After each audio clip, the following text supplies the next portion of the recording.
Amis de la masse, bonjour, bienvenue sur la chaîne du Doc et dans cette vidéo, comme vous l'aurez vu dans le titre, on va parler malheureusement du décès d'un bodybuilder, Bostin Loyd, à l'âge de 29 ans, de ce qui semble être un arrêt cardiaque survenu à la salle de sport. Ceux qui suivent la chaîne savent que j'ai déjà parlé de Bostin Loyd il y a à peu près un an, puisque suite à l'utilisation de produits dopants, il avait détruit ses reins et fini en insuffisance rénale terminale. Et le but de cette vidéo, c'est de faire de la prévention. Et c'est pas simplement de dire les stéroïdes c'est mal, ça je pense que voilà, la plupart des gens le savent. Et c'est pour ça que je réagis en fait aux actualités, c'est que quand on voit une personne et quand on peut s'identifier éventuellement à quelqu'un, eh bien c'est toujours beaucoup plus impactant que de simplement parler des dangers de façon factuelle comme pourrait le faire en fait un livre de médecine ou si vous ouvrez un Vidal qui vous liste les effets indésirables des produits. Quand ça arrive à quelqu'un, on réalise que c'est pas seulement de la science-fiction ou de la théorie, mais que c'est réellement possible. Bref, aujourd'hui, on va commenter cette actualité générique.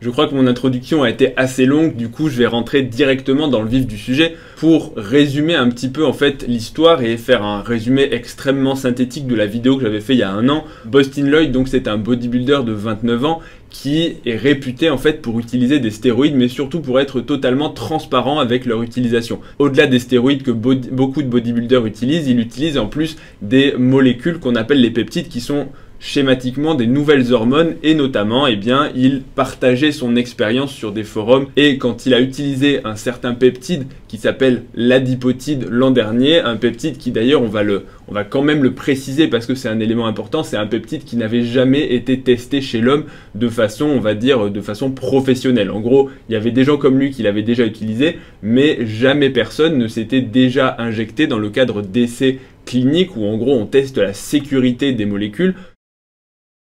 Mais ça n'a jamais été testé sur des humains? Non, pas encore. Un traitement expérimental. Testé sur des rats, les résultats sont plutôt concluants et rassurants.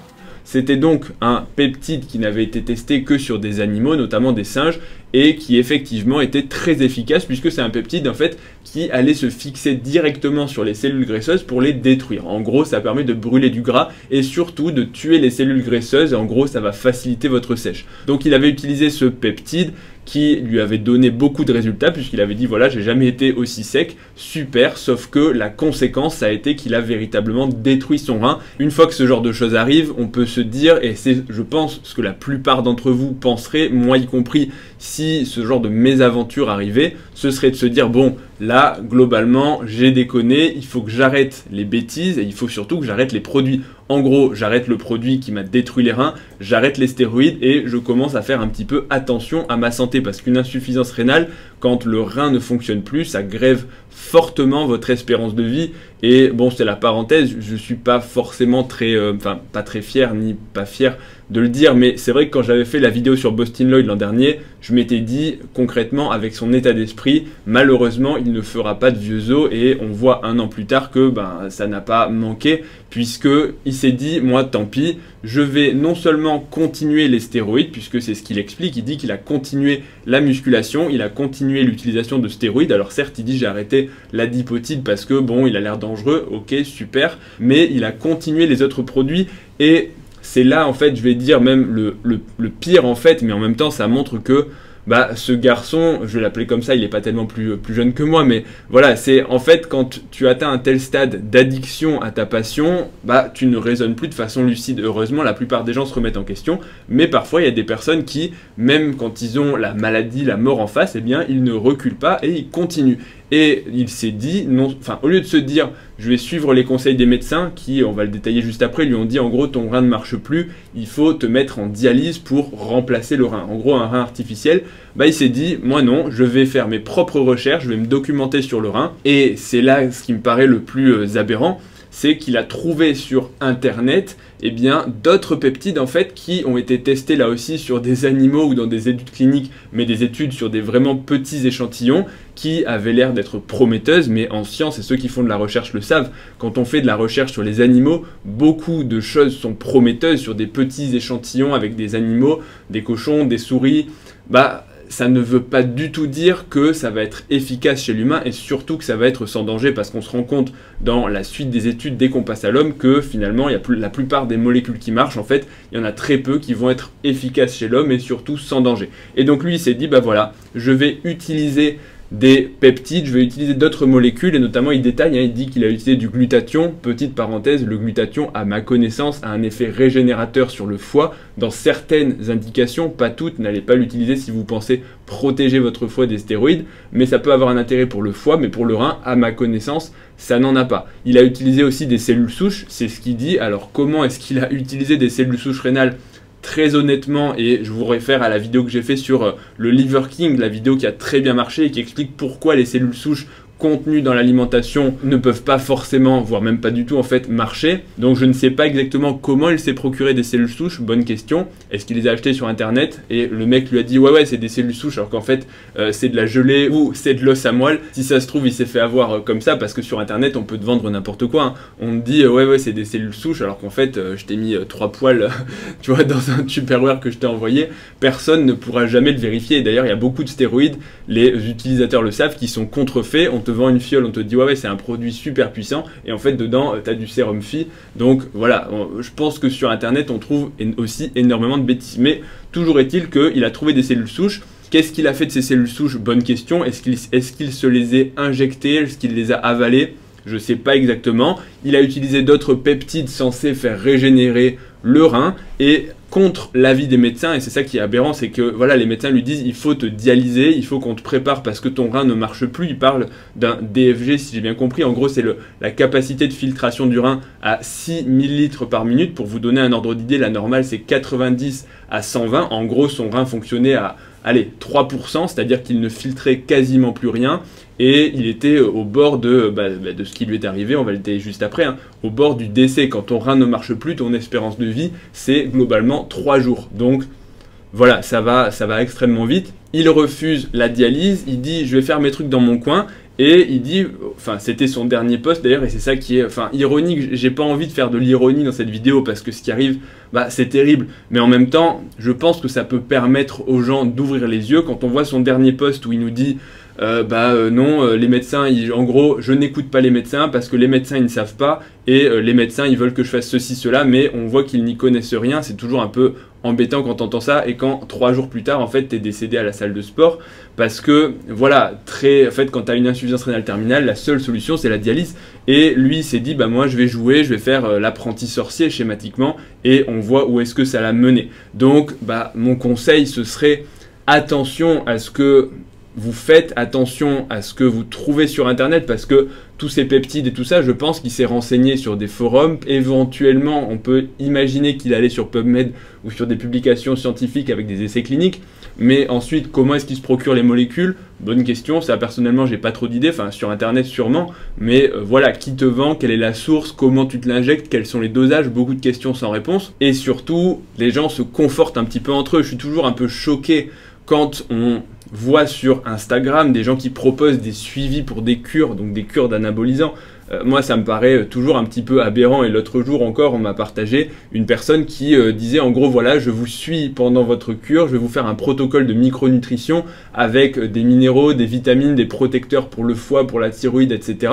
Et en gros, tu vas sécuriser ta cure. Et à mon avis, ça pour moi, c'est du charlatanisme le plus complet. Et en plus, ils montrent des exemples et ils disent, voilà, regarde le bilan sanguin d'un tel et un tel. Lui, c'est sans mon programme et lui, c'est avec mon programme. En gros, il te montre un mec qui a le bilan qui est totalement perturbé. Il te montre un autre qui a un bilan normal et il te dit, voilà, en gros, suis mes conseils et tu vas faire une cure sans risque. Ça, attention, n'écoutez pas ce genre de charlatan. Si on pouvait faire des cures sans risque avec un suivi médical, enfin, c'est pas une personne sur internet qui a fait... Enfin, là je vais changer de vidéo parce que je vais commencer à devenir un petit peu, je sais pas comment on peut expliquer ça, parce que j'ai pas non plus envie de dire que le travail des gens n'est pas véridique, n'est pas... Enfin, je veux pas minimiser le travail des gens, mais il faut faire attention à l'exercice illégal de la médecine. Quand le mec te dit, voilà, les néphrologues qui ont étudié le rein toute leur vie, qui voient des insuffisants rénaux toute la journée, ne savent pas ce qu'ils font, moi je vais faire 2-3 recherches et je vais me traiter. Dites-vous bien, voilà où ça mène. C'est un exemple typique et il faut que ça serve d'exemple. C'est malheureux, mais il faut que ça serve d'exemple aux gens pour justement attention à ce que vous lisez sur internet et attention à qui vous confiez votre santé. Je dis pas que la médecine est parfaite et qu'il n'y a pas des choses à revoir, mais pour toutes les pathologies graves, dès qu'on sort du cadre vraiment de la prévention et un peu de la médecine douce, attention, faites-vous suivre par des vrais professionnels. Allez, maintenant que j'ai fait mon petit speech, et je pense que voilà, c'est vraiment le message principal de la vidéo, il faut faire très attention à sa santé. Les stéroïdes, les produits, c'est pas des bonbons, hein, que je crois qu'il y a Thibaut Inchep qui a fait une vidéo là-dessus, d'ailleurs, intéressant, parce que pour le coup, en termes de prévention, quand il parle de ça, il a une audience qui est beaucoup plus importante, et donc ça remet les idées en place, et ça remet les pendules à l'heure, comme on dit, et surtout ça fait de la prévention pour les jeunes, parce que malgré tout, ce sont souvent les jeunes qui sont le plus tentés d'utiliser les produits. C'est un peu le côté paillettes, strass, glamour, Instagram, un peu, ouais, super, le mannequin, il a un super physique et tu as envie de lui ressembler, et donc ce sont surtout, pas que, mais surtout les jeunes qui sont un petit peu plus crédules parce que l'âge avançant, on est quand même un peu moins tenté par ce genre de produit, et en général on réfléchit un petit peu plus à sa santé, pas toujours mais un petit peu plus quand on vieillit et quand justement on est un peu plus confronté à la maladie et qu'on prend sa santé un peu plus de façon sérieuse, parce que quand on est jeune, je l'ai été, on se dit je suis invincible, il peut rien m'arriver, et plus on prend de l'âge et plus on se dit ouais quand même une petite douleur par-ci, une petite douleur par-là, donc on fait attention. Et tout ça pour dire quoi? Tout ça pour dire que voilà comment malheureusement l'histoire se finit. L'histoire se finit avec un arrêt cardiaque à la salle de sport. Alors ça, dans les articles de news, a priori, la seule chose qui est certaine, c'est qu'il a fait un arrêt cardiaque juste après sa séance de sport, qu'il a été réanimé mais sans succès, amené à l'hôpital, et qu'à l'hôpital ils ont prononcé le décès. Donc un arrêt cardiaque, je l'ai déjà dit, c'est quand le cœur s'arrête de battre. Il y a différentes causes, je pense que j'en ai déjà parlé en vidéo, et à mon sens, quand les gens dans les articles parlent d'une crise cardiaque, bah pour le coup c'est mon métier, mais je ne suis pas sûr que ce soit la vraie cause du décès.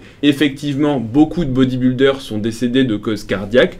Pour les autres, on peut penser que c'était la cause réelle, parce que c'est toujours difficile d'affirmer une cause du décès quand les personnes sont mortes et quand on n'y est pas, quand on n'a pas accès au dossier. Mais à mon sens, la crise cardiaque à 29 ans, même si effectivement l'insuffisance rénale c'est un gros facteur de risque de calcification artérielle et d'infarctus, c'est probablement pas pour moi la cause la plus probable. Moi, à mon sens, je pense que tout simplement, il a fait un trouble du rythme cardiaque sur en fait un trouble ionique. En gros, je pense que son rein ne fonctionnait tellement plus qu'il n'arrivait plus à évacuer le potassium. En gros, quand le rein fonctionne, il permet de filtrer l'urine et surtout de filtrer les minéraux et les ions. En gros, ça évite d'avoir le potassium qui s'accumule dans le corps, puisque il y en a qui est censé partir dans l'urine pour rester à l'équilibre. Si le rein ne marche plus, il ne permet plus de filtrer le potassium, et donc le potassium s'accumule dans le corps, et quand il y a trop de potassium, eh bien le cœur, qui est constitué de cellules électriques, va en fait faire des troubles du rythme, et parfois des troubles du rythme graves.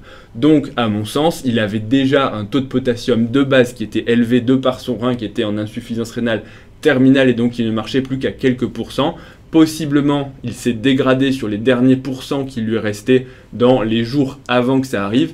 Et qu'est-ce qui se passe pendant une séance de sport? On dégrade des cellules musculaires, d'autant plus s'il est sous anabolisant et donc il fait des séances plus lourdes, plus intenses, qu'il a des muscles plus gros.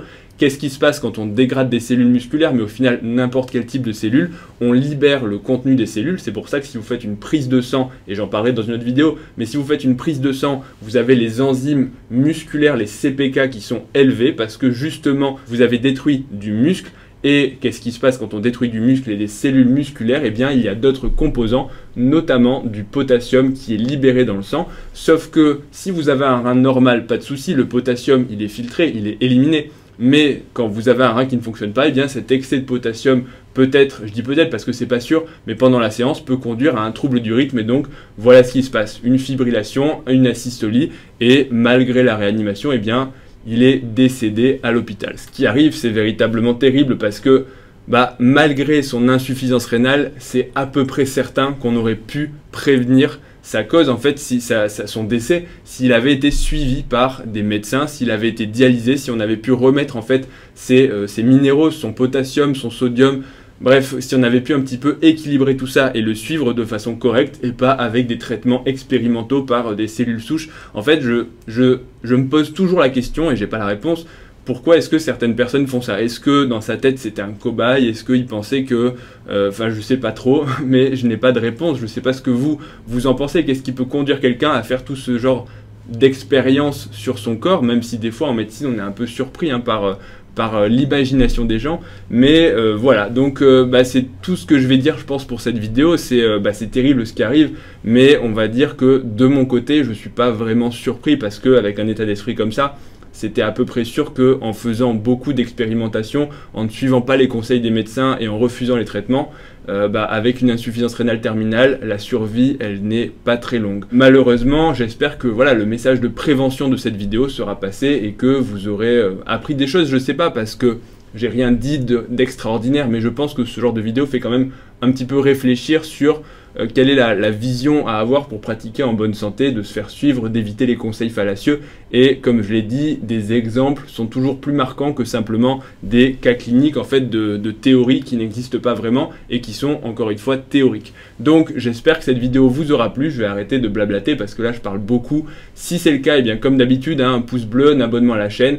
Retrouvez-moi aussi sur Instagram ledoc.pm pour des petites vidéos d'1 minute sur le sport et sur la santé. Et je vous dis à bientôt pour la prochaine vidéo. Salut à tous.